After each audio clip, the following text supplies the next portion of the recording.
अगर मेरी कहानी पसंद आए तो लाइक और सब्सक्राइब करें। आज की कहानी पति पत्नी के जोड़े की ज़िंदगी पर आधारित है। बेहद ही भावपूर्ण और इमोशनल कहानी है। मुझे पहले लड़की की तस्वीर दिखाओ माँ, फिर मैं फैसला करूँगी हाँ या ना का। माँ ने रीता की तरफ देखा। अच्छा, हम तुम्हारे लिए क्या कोई अच्छा लड़का नहीं देखेंगे? रीता गुस्से में बोली। माँ, बस लड़का देखना है मुझे, उसकी तस्वीर मंगवा लो या लड़के को यहीं बुला लो। माँ ने डांटा। पागल है, शर्म नहीं आती? चल दफ़ा हो जाओ अपने कमरे में। बाबा भी आ गए। क्यों डांट रही हो मेरी बच्ची को? रीता बाबा के पास गई और जाकर कहने लगी, बाबा मुझे लड़का देखना है। बाबा ने मुस्कुराकर कहा, हाँ बेटी, तुम्हारी मर्जी से ही करेंगे शादी। कल मैं उसकी तस्वीर मंगवा लूँगा। लड़के का अपना होटल है, पढ़ा लिखा है, प्यारा है। लेकिन रीता को तो लड़का देखना था। लड़का तो प्यारा है। रीता ने हाँ कर दी। 10 दिनों में ही रीता की शादी हो गई। रीता का हमसफ़र सुशील ऑरेंज मैरिज है। ना कभी मुलाकात हुई, ना कभी कोई बात, कभी एक दूसरे को मिले भी नहीं। ये ऐसा पवित्र रिश्ता होता है, दो अजनबी एक जान हो जाते हैं जो कभी ज़िंदगी में मिले भी ना हो। दो पल भर में एक दूसरे की जान बन जाते हैं। पहली रात थी। सुशील कमरे में आया, हाथ में आइसक्रीम पकड़ी हुई। रीता नज़रें झुकाई बैठी थी। आइसक्रीम तो रीता की फेवरेट थी। सुशील को नमस्ते की। सुशील पास बैठ गया। सुशील थोड़ा सा शर्माता भी था।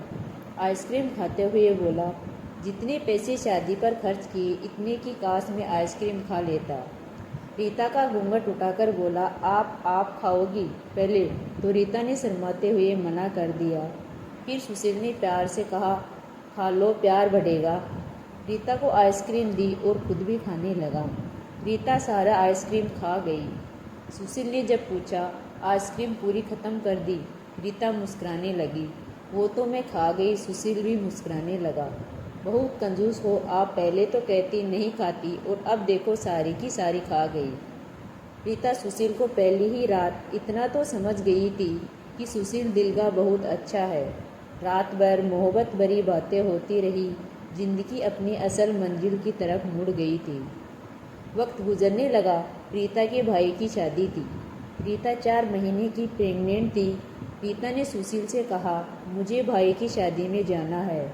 सुशील ने रीता के पास बैठकर बोला, रीता, डॉक्टर ने आपको लंबी यात्रा करने से मना किया है, इसलिए मैं कोई रिस्क नहीं लेना चाहता। मैं नहीं इजाज़त दे सकता शादी में जाने की। रीता को बहुत गुस्सा आया। सुशील, पागल हो गए हो क्या? मेरे भाई की शादी है और आप कह रहे हैं कि नहीं जाना। आप मुझे कार में बैठाकर आराम से छोड़कर आ जाइए। बस।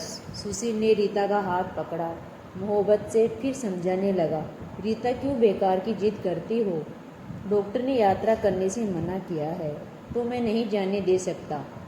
तुम लापरवाह हो जाती हो और मैं तुमको किसी के भरोसे नहीं छोड़ सकता। इतना कहकर सुशील कमरे से बाहर चला गया। रीता रोने लगी। रीता ने अपनी माँ को फ़ोन किया। सुशील मना कर रहा है शादी में आने के लिए। माँ ने समझाया, बेटा अगर वो कह रहा है तो मत आओ। लेकिन रीता की भाभी और भाई जिद करने लगे। क्यों नहीं आने दे रहा सुशील हमारी बहन को? वो रात को आए। सुशील भी घर पर था। कहने लगे कि मेहंदी है, 3 ही दिन की बात है, अमृता को लेने आए हैं। सुशील ने रीता की तरफ देखा है। रीता, मैंने कहा था तुमसे। रीता ने नजरें झुका ली, कमरे में चली गई। उठकर सुशील को गुस्सा तो बहुत था, लेकिन ये सब्र कर लिया। 1000 रुपये जेब से निकाले, रीता को दिए। ये कुछ पैसे हैं, रख लो, बाकी और चाहिए तो ले लेना, मैं आऊँगा कल। रीता बहुत खुश थी। सुशील ने अपने सीने से लगा और रीता को कहा कि अपना ख्याल रखना रीता। फिर रीता शादी में चली गई। मेहंदी की रात रीता को बुआ की लड़की भी आई हुई थी। डांस भी किया, काफ़ी एंजॉय किया। बारात वाले दिन जब भाई की बारात लड़की वालों के घर पहुंची तो बारिश हो रही थी। गली में काफ़ी कीचड़ था। रीता का पांव फिसल गया और गिर गई। गिरते ही उसके पेट में दर्द होने लगा। रीता ज़ोर ज़ोर से रोने लगी। जल्दी से रीता को अस्पताल ले गए। रीता दर्द से चिल्ला रही थी। सुशील को कॉल किया कि रीता के बारे में बताया। सुशील घबरा गया। वो जल्दी से अस्पताल पहुंचा। डॉक्टर रीता को इमरजेंसी वार्ड में ले गए। सुशील बहुत परेशान था। दिल की धड़कनें बेकाबू थी। जुबान पर ईश्वर का जाप था। बाकी सब लोग शादी की खुशियों में मगन थे, लेकिन यहाँ सुशील परेशान खड़ा था। कुछ देर बाद डॉक्टर कमरे से बाहर आए और उन्होंने सॉरी कहते हुए बताया, आपका बच्चा मर चुका है। सुशील बेजान सा होकर कुर्सी पर बैठ गया। भगवान से हिम्मत मांगकर जल्दी से वार्ड में गया। रीता रो रही थी। सुशील को देखकर मुँह मोड़ लिया। सुशील पास बैठ गया, सर पर हाथ फेरने लगा। अच्छा चल, चुप कर, रोना बंद कर, बस ऊपर वाले की मर्जी थी। रीता फूट फूट कर रोने लगी। सुशील, मुझे माफ़ कर दे, मुझसे गलती हो गई। सुशील ने आंसू से भीगी हुई पलकों को चूम लिया। अरे बस बस मेरी जान, रोते नहीं, बस ऊपर वाले की मर्जी थी, चुप हो जाओ। रीता खुद को गुनाहगार समझ रही थी, अपने बच्चे को, अपने बच्चे और सुशील समझने लगा। रीता का सर अपनी गोद में रख लिया। चुप हो, रो मत, अब देख मैं तेरे पास हूँ। वो रीता को घर लेकर चला गया। शादी खत्म हुई, सब मिलने घर आ गए। रीता का पहला हाल पूछने रीता खुद पर इल्ज़ाम दे रही थी। मुझे रोका था सुशील ने माँ, लेकिन मैं जिद करती रही, शादी में जाना है। अगर मैं इनकी बात मान ली होती तो आज शायद मैं अपना बच्चा ना खोती। सुशील समझ रहा था रीता दिल ही दिल में खुद को कसूरवार ठहरा रही है, इसलिए सुशील प्यार से समझाता रहा रीता को, अरे पागल है, खुद को परेशान न कर, ऊपर वाले की मर्जी थी ना, ऊपर वाले ने जहाँ चाहा तो हमें फिर से औलाद जरूर देगा। रीता सुशील की आंखों में देख रही थी। सुशील, आप इतने अच्छे हैं, मुझे डांटा नहीं, आपने कुछ कहा नहीं। सुशील ने लंबी सांस ली और मुस्कुराकर बोला, जब तुमने मेरी बात मानी ही नहीं तो रीता अब कुछ कहने का क्या फ़ायदा। रीता समझ रही थी सुशील का खामोश गुस्सा। 1 साल बाद फिर ऊपर वाले ने उनको बेटा दे दिया। सब बहुत खुश थे। सुशील बाहों में उठाकर झूमने लगा अपने बेटे को। रीता बेड पर लेटी सुशील की आंखों में बेटे की मोहब्बत से निकलते आंसू देख रही थी। जिंदगी में अच्छे दिन आते हैं, लेकिन अक्लमंद वही होता है जो खुद को हालात में डाल लेता है। सुशील के 2 भाई जो सुशील से अमीर थे, उन दोनों भाइयों का अपना अच्छा खासा बिजनेस था, लेकिन सुशील का एक छोटा सा होटल था जिससे बस गुजारा हो रहा था। रीता ने जिद की, सुशील, बच्चे को गर्मी लगती है, इसलिए यह बहुत रोता है, मुझे कमरे में एसी लगवा कर दे। सुशील ने सिर पर हाथ रखा। अरे रीता, पागल हो गई हो क्या? मेरे पास इतने पैसे एसी के लिए नहीं हैं। रीता ने जिद की, मुझे एसी चाहिए, बस कमरे में। सुशील अपने बेटे को सीने पर लेटाकर खेल रहा था उसके साथ। रीता बस एसी लगवाने की जिद किए बैठी थी। सुशील ने रीता का हाथ पकड़ा, अपने करीब किया और रीता पता नहीं क्यों इतनी जिद्दी हो तुम, लगवा दूंगा एसी, ये लो, सो गया मेरा राजकुमार, इसको लेटा दो। 2 साल बाद ऊपर वाले ने एक बेटी भी दी। वे दोनों बहुत खुश थे। हर अच्छी बुरी ख्वाहिश पूरी करता था सुशील, लेकिन फिर भी छोटी छोटी बातों पर उनमें झगड़ा रहता ही था। बेटा 4 साल का हो गया था, बेटी छोटी थी। सुशील का होटल का काम अच्छा नहीं चल रहा था। सुशील कुछ परेशान था। घर आया, देखा बेटे ने उसका लैपटॉप तोड़ दिया। प्रीति मोबाइल पर लगी हुई थी। सुशील ने देखा लैपटॉप टूट गया। सुशील चिल्लाकर बोला, रीता ये क्या है? रीता ने देखा, ये आपके लाडले ने ही तोड़ा है। सुशील गुस्से में पहले ही था। रीता को गाली देकर बोला, तुम्हारा दिमाग काम नहीं करता, इसमें मेरा सारा डेटा था, तुम पागल हो क्या? जाओ खाना लेकर आओ, उठ जाओ। रीता गुस्से में बोली, सुशील, मैं नौकरानी नहीं हूँ, सारा दिन बच्चों को संभालूं और फिर तुम मुझे गाली दो, सारा दिन इतना काम करो और कदर इतनी सी, गाली दे रहे हो। रीता खाना लेकर आई। बैंगन बने हुए थे। सुशील ने बैंगन देखे, चिल्लाकर बोला, तुम्हारा दिमाग खराब है, तुमको कितनी बार समझाया है, मैं बैंगन नहीं खाता। सुशील ने खाना उठाकर फेंक दिया, उठकर बाहर चला गया। इतनी में बेटे ने कांच का गिलास तोड़ दिया जो हाथ पर लग गया। काफ़ी खून बहने लगा था। हाथ से रीता ने बेटे को एक दो थप्पड़ लगा दिए। बहुत तंग आ गई हूँ मैं तुम बाप बेटों से। बेटे को उठाकर कमरे में ले गई और रो रही थी। साथ ही उसे मैं बोल रही थी कि 5 साल हो गए इस इंसान के साथ बड़ी कदर ही नहीं है। बेटे के जख्म पर मरहम लगाने लगी। इतनी में बेटी भूख से रोने लगी। बेटी को गोद में उठाया। इस इंसान की ऐसी हरकतें रही तो गुजारा मुश्किल हो जाएगा। रात भर सुशील गायब रहा।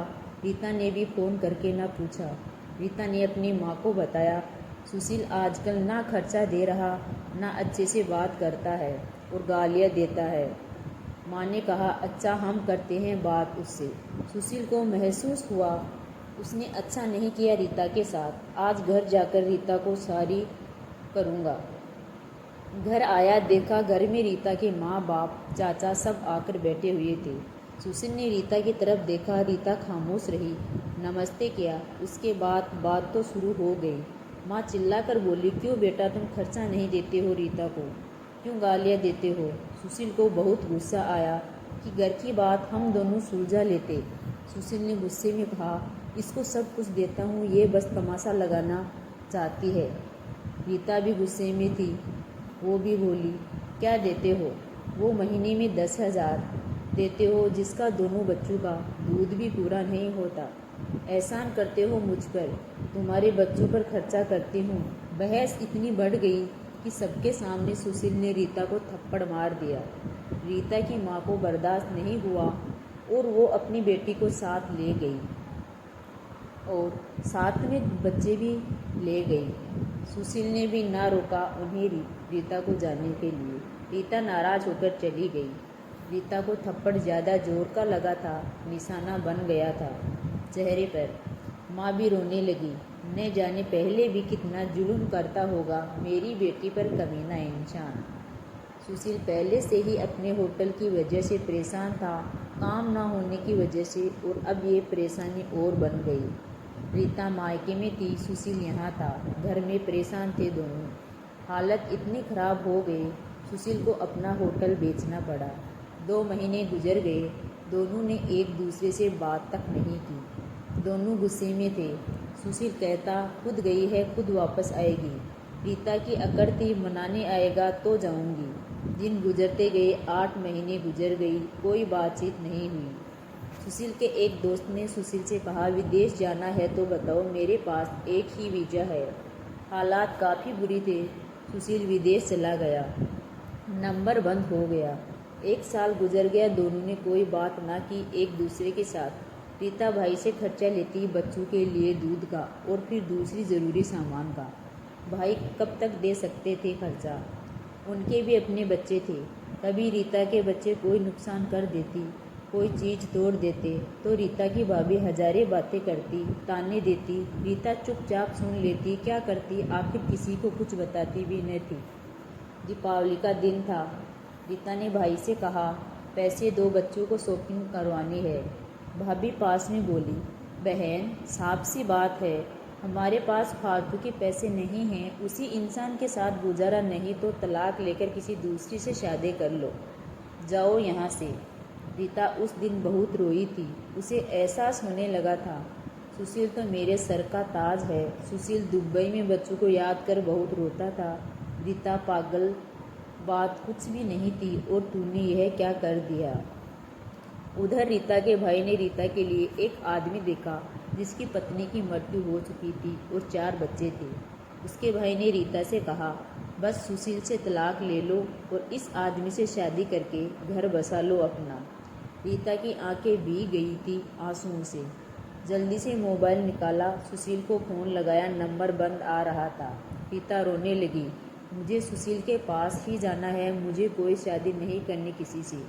उधर सुशील का भी दिल तड़पा। उसने सोचा, मेरी रीता तो मासूम सी है, थोड़े से गुस्से पर नाराज़ हो जाती है ना, खुद ही माफ़ी मांग लूँगा अपनी जान से। वो टिकट करवाकर हिंदुस्तान वापस आ गया। रीता रो रो कर भगवान से अपने पापों, अपनी गलती की माफ़ी मांग रही थी कि ऊपर वाले मुझे माफ़ कर दो, मुझे मेरा सुशील वापस कर दो। रात भर रोती रही। सुबह बेटे को नाश्ता करवा रही थी कि दरवाजे पर घंटी बजी। भाभी ने दरवाज़ा खोला। सामने देखा सुशील खड़ा था। रीता की नज़र पड़ी सुशील पर, हाथ से दूध का कप छूट गया। नंगे पाँव दौड़ती हुई जाकर सुशील के सीने से जा लगी, चीख चीख कर रोने लगी। सुशील, मैं बहुत प्यार करती हूँ तुमसे। सुशील के पाँव पकड़ लिए। माफ़ कर दो सुशील। सुशील ने भी रीतू को आंखों के आंसू साफ किए और बोले कि तुम भी माफ़ कर दो, मैंने गुस्से में ज़्यादा बोल दिया था। बच्चे को सीने से लगाया और सुशील प्यार करने लगा। रीता के भाई और भाभी की आंखों में आंखें डालकर गर्व से बोली, मेरा परमेश्वर, मेरा हमसफ़र मेरे पास है। आप लोगों का बहुत बहुत धन्यवाद। वो सुशील के साथ घर वापस आ गई। दोनों खुशी से सब बातें भूलकर जीने लगे, लेकिन वो इस समाज को इतना बता गए कि जज्बात में जुदा हो जाना बहुत आसान है, लेकिन जुदा होकर जीना बहुत मुश्किल है।